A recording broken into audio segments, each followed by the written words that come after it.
नमस्कार दोस्तों, स्वागत है आप सभी का एक बार फिर से शारदा एकेडमी के ऑफिशियल यूट्यूब चैनल पर। और आज हम बात करेंगे 29 जुलाई की मोस्ट इम्पोर्टेंट न्यूज़। देखिएगा, जो सबसे फर्स्ट जो न्यूज़ है, अगर हम बात करें तो अब जो हमारा सेशन होगा इसमें हम पहले एक एमसीक्यू क्वेश्चन लाएंगे और इसके बाद उस न्यूज़ के बारे में पूरा डिस्कस करेंगे। तो देखिए, जो क्वेश्चन है वो यहाँ पर फर्स्ट क्वेश्चन आपके सामने दिख रहा है। On which date world hepatitis day is being observe. कितनी तारीख को या किस डेट को विश्व या वर्ल्ड हेपेटाइटिस डे ऑब्जर्व किया जाता है, ऑब्जर्व किया गया है। तो यहाँ पे जो ऑप्शन है वो है 25 जुलाई, 26 जुलाई, 27 जुलाई या 28 जुलाई। तो इसका जो आंसर होगा वो होगा 28 जुलाई। क्लियर। तो वर्ल्ड हेपेटाइटिस डे ऑब्जर्व किया जाता है 28 जुलाई को। ठीक है, आगे चलते हैं हम इस न्यूज़ के बारे में। तो आप लोग देख रहे हैं world hepatitis day is being observe today, it means कि 28 जुलाई को। ठीक है, आगे देखते हैं। World hepatitis day is being observe annually on 28 जुलाई। तो विश्व हेपेटाइटिस दिवस प्रतिवर्ष 28 जुलाई को 28 जुलाई को वायरल हेपेटाइटिस संबंध को सेलिब्रेट किया जाता है। हेपेटाइटिस संबंधी बीमारी के बारे में जागरूकता फैलाने के लिए ये डे ऑब्जर्व किया गया है। It means to spread awareness of viral hepatitis related disease. Clear हो गई बात। तो इस डे को जो हम सेलिब्रेट करते हैं, इस बीमारी के बारे में लोगों को जागरूक करने के लिए, अवेयर करने के लिए ये डे सेलिब्रेट किया जाता है। अब अगर हम बात करें इस डे, इस पर्टिकुलर तारीख की, तो 28 जुलाई को ही ये डे क्यों सेलिब्रेट किया जाता है।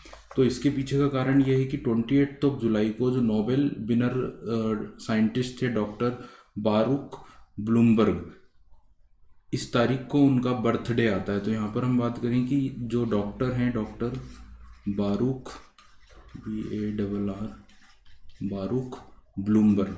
तो बारूक ब्लूमबर्ग के बर्थडे के दिन हम ये डे सेलिब्रेट करते हैं। ये वही साइंटिस्ट हैं जिन्होंने इस बीमारी के बारे में पता किया और इस बीमारी के जो वैक्सीन है, जो प्रशिक्षण है, उसकी टेस्टिंग आदि सारी चीज़ों के बारे में इन्होंने खोज की।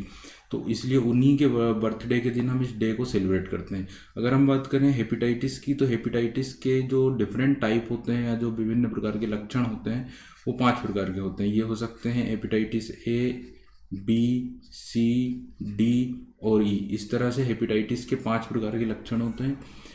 सामान्यतः हम हेपेटाइटिस को जो है पीलिया या जॉन्डिस के नाम से भी जानते हैं। इससे जो सबसे इफेक्टेड हमारा अंग है, जो प्रभावित होता है, वो है लीवर। तो इस बीमारी के कारण प्रभावित होने वाला जो अंग होगा वो होगा लीवर। ठीक है, आगे चलते हैं नेक्स्ट न्यूज़ के ऊपर, या नेक्स्ट जो हमारा क्वेश्चन है वो यहाँ पर ये है। How much fund approve for Swami project. Swami project के तहत कितना फंड स्वीकृत किया गया है। क्लियर। तो इस प्रोजेक्ट का बेसिकली अगर हम बात करें फिलहाल सिर्फ फंड की, तो कितना फंड दिया गया है गवर्नमेंट के द्वारा। 7,776 करोड़, 8,776 करोड़, 6,776 करोड़ या 9,776 करोड़। तो इसका जो आंसर होगा वो होगा 8,776 करोड़। अब इस न्यूज़ के बारे में डीप में हम देखते हैं कि ये जो पर्टिकुलर फंड है, सबसे पहले फाइनेंस मिनिस्टर, जो न्यूज़ है वो ये है कि फाइनेंस मिनिस्टर रिव्यू स्वामी to boost investment in real estate sector. It means कि फाइनेंस मिनिस्टर ने रियल इस्टेट सेक्टर में निवेश को बढ़ावा देने के लिए इस फंड की समीक्षा की। स्वामी जो फंड है उसकी समीक्षा की, उसके का एग्जामिन किया। इट मीन्स कि जो फंड रिलीज़ किया गया था उसमें क्या हुआ है, उस फंड का कितना यूज़ किया गया है, बैंक के जरिए कितना लोन दिया जा रहा है। अब इससे ये पता, इसका बेसिकली टारगेट ये होगा जिससे कि हमारा रियल इस्टेट सेक्टर जो है उसमें बूस्ट आएगा। क्लियर। अगर बैंक लोन देंगे तो लोग सस्ती दरों पर अगर लोन मिलेगा इस फंड में, चूँकि ये प्रोविज़न है कि वो बहुत ही सस्ती दरों पर जो है लोन प्रोवाइड कराई जाए। तो जब होम लोन मिलेंगे तो लोग जब घर बनाएंगे, जिससे रियल इस्टेट सेक्टर में बूम आएगा। अब देखिएगा यहाँ पर फाइनेंस मिनिस्ट्री रिव्यूड स्पेशल, इसका जो फुल फॉर्म है वो है special window for affordable and mini income housing. ये है फुल फॉर्म स्वामी का। Performance to boost investment in real estate. तो बेसिकली टारगेट ये है कि इसके जरिए रियल इस्टेट सेक्टर में निवेश को बढ़ावा मिल सके या उसमें बूस्ट आ सके। और हम इस फंड की अगर बात करें, स्वामी फंड, तो स्वामी फंड में जो टोटल फंड रिलीज किया गया है गवर्नमेंट के द्वारा वो मैंने आप लोगों को बताया 8,767 करोड़ 8,767 करोड़ रुपये मंजूर किए गए। इस फंड के माध्यम से टोटल 81 जो प्रोजेक्ट्स हैं, 81 जो परियोजनाएं हैं उनको पूरा किया जाएगा और लगभग 60,000 घरों का कंस्ट्रक्शन किया जाएगा, 60,000 घर का निर्माण किया जाएगा। अब हम बात करें इस मिशन की, इस प्रोजेक्ट की, जो स्वामी प्रोजेक्ट है इसका टारगेट क्या था, इसका बेसिकली स्टार्ट करने के पीछे का कारण क्या था।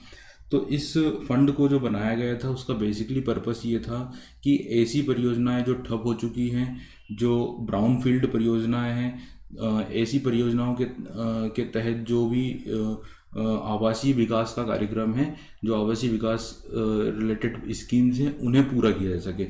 इस कारण से इस फंड का इस्टेब्लिशमेंट किया गया था। ठीक है, आगे चलते हैं नेक्स्ट पॉइंट के ऊपर। यहाँ पे जो नेक्स्ट क्वेश्चन है वो ये है, which ministry has rolled out Mausam app.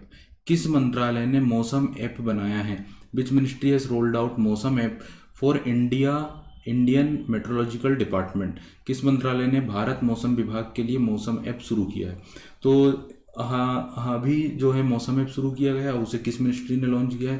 तो यहाँ पे देखिए, ministry of earth science, ministry of telecom and broadcasting, ministry of environment, ministry of forest.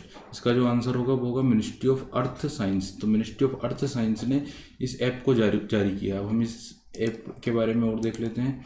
देखिए, ministry of earth science rolled out मौसम मोबाइल ऐप। इट मीन्स पृथ्वी विज्ञान मंत्रालय द्वारा mobile app जारी किया गया। यही इसका लोगो भी इसी प्रकार से होगा जो आप इमेज में देख रहे हैं। ठीक है, इसको और देख लेते हैं आगे।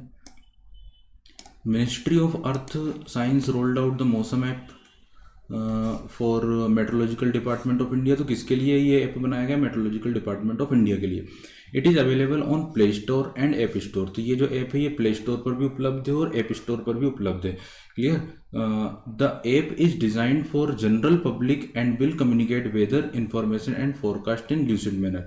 इस ऐप के माध्यम से क्या होगा कि, या इस ऐप की अगर हम बात करें तो इसे आम जनता के लिए डिज़ाइन किया गया और यह मौसम की जानकारी और पूर्वानुमान का एक आकर्षक तरीके से संवाद करेगा।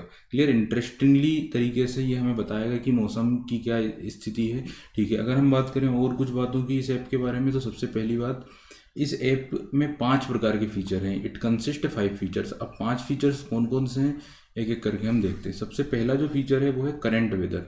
क्लियर। तो सबसे पहला जो इसका फीचर है वो है करंट वेदर। करंट वेदर मतलब कि वर्तमान मौसम कैसा है, वर्तमान मौसम की क्या स्थिति। अब देखिए, मौसम की अगर बात करें तो उसमें कई प्रकार के फैक्टर्स होते हैं। इट मीन जैसे कि वायु दाब कितना है, हवा की गति कैसी है, या टेम्परेचर कैसा है, या टेम्परेचर कितना है, इन सारी चीज़ों को इसमें बताया जाएगा करंट वेदर के तहत। अब दूसरा जो फीचर है यहाँ पर, तो पहला फीचर आपको समझ में आएगा। जो दूसरा फीचर है वो ये है नाउ कास्ट।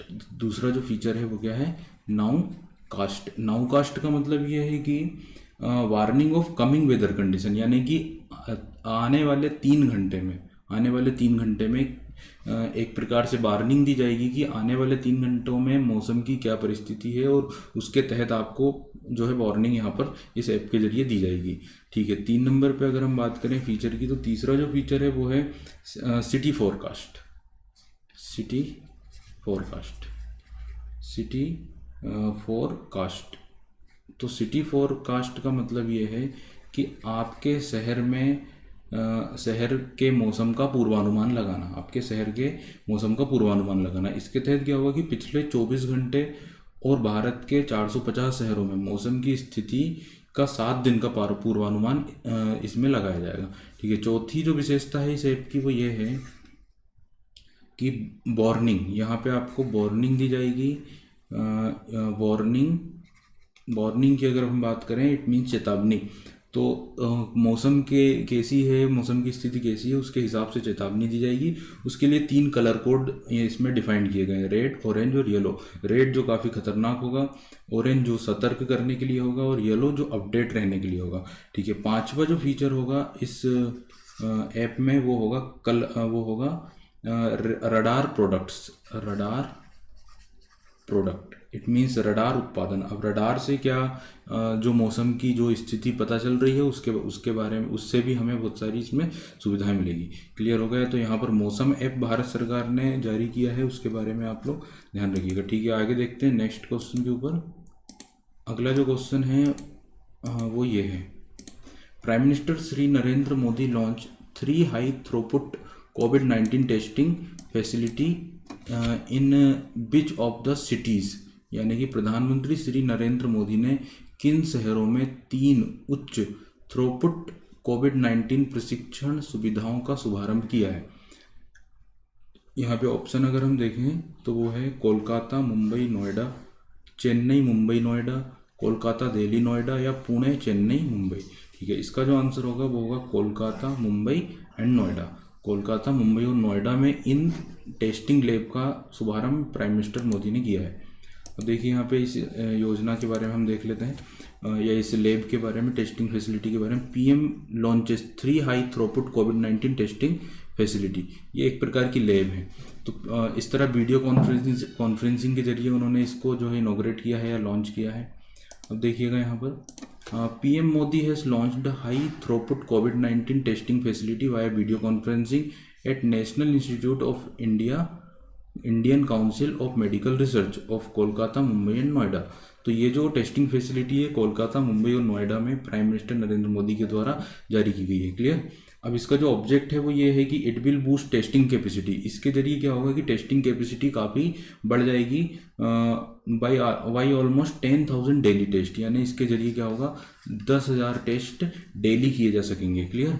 ठीक है, आगे चलते हैं नेक्स्ट क्वेश्चन के ऊपर। यहाँ पे अगला जो क्वेश्चन है वो ये है कि who release financial management index for rural development to rank states. तो रूरल डेवलपमेंट के लिए स्टेट्स को रैंक देने के लक्ष्य के साथ एक इंडेक्स जारी किया गया है, एक इंडेक्स बनाया गया है जिसका नाम होगा फाइनेंशियल मैनेजमेंट इंडेक्स। तो फाइनेंशियल मैनेजमेंट इंडेक्स तैयार किया गया है for rural development to rank state. राज्यों को रैंक करने के लिए, ग्रामीण विकास के लिए वित्तीय प्रबंधन सूचकांक किसने जारी किया? यहाँ पर अब देखिए रूरल डेवलपमेंट की बात हो रही है, आप लोगों के सामने ऑप्शन है रविशंकर प्रसाद, रामविलास पासवान, नरेंद्र सिंह तोमर और निर्मला सीतारमन। तो आप लोगों को पता है यहाँ पे रूरल डेवलपमेंट की बात हो रही है और रूरल डेवलपमेंट जो मिनिस्टर हैं वो हैं नरेंद्र सिंह तोमर। क्लियर? ठीक है, ग्रामीण पंचायती राज मंत्री भी जो है रूरल यानी ग्रामीण विकास एवं पंचायती राज पूरा जो डिपार्टमेंट है वो किसके हाथ में?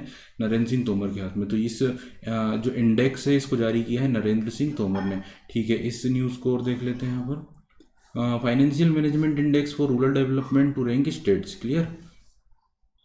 यहाँ पे देखिए, the index will rank states on the basis of annual plan, optimum implementation of public financial management system, इसके अलावा डीबीटी और internal audit and social audit.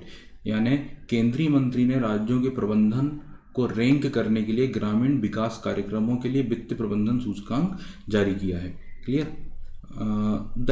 ये तो बात हो गई, यहाँ पे यूनियन मिनिस्टर ने ये लॉन्च किया। द इंडेक्स विल रैंक, अब ये जो इंडेक्स होगा ये रैंक करेगा किसको? स्टेट्स को। ऑन द बेसिस ऑफ, किस आधार पर रैंक करेगा? तो रैंक करने के जो आधार होंगे वो होंगे annual plan, optimum implementation of public financial management system यानी PFMS का कितना यूज़ किया जा रहा है। इसके अलावा डायरेक्ट जो DBT है, डायरेक्ट बेनिफिट ट्रांसफ़र क्या है, कितना हो रहा है कितना नहीं हो रहा है। इसके अलावा internal audit and social audit. तो इन सारी जो स्केल हैं उसके आधार पर ये इंडेक्स जारी किया जाएगा और स्टेट्स को रैंक दी जाएगी, जिससे हमें स्टेट में कितना डेवलपमेंट हुआ है, प्रांतों में कितना विकास हुआ है, उसके बारे में एक सही और सटीक जानकारी मिल पाएगी। ठीक है, तो आज के लिए हमारा सेशन यहीं पर हम समाप्त करते हैं। अगले वीडियो में हम अगले डे की कुछ इंपॉर्टेंट न्यूज़ और कुछ इंपॉर्टेंट क्वेश्चंस के बारे में डिस्कस करेंगे। Thank you so much.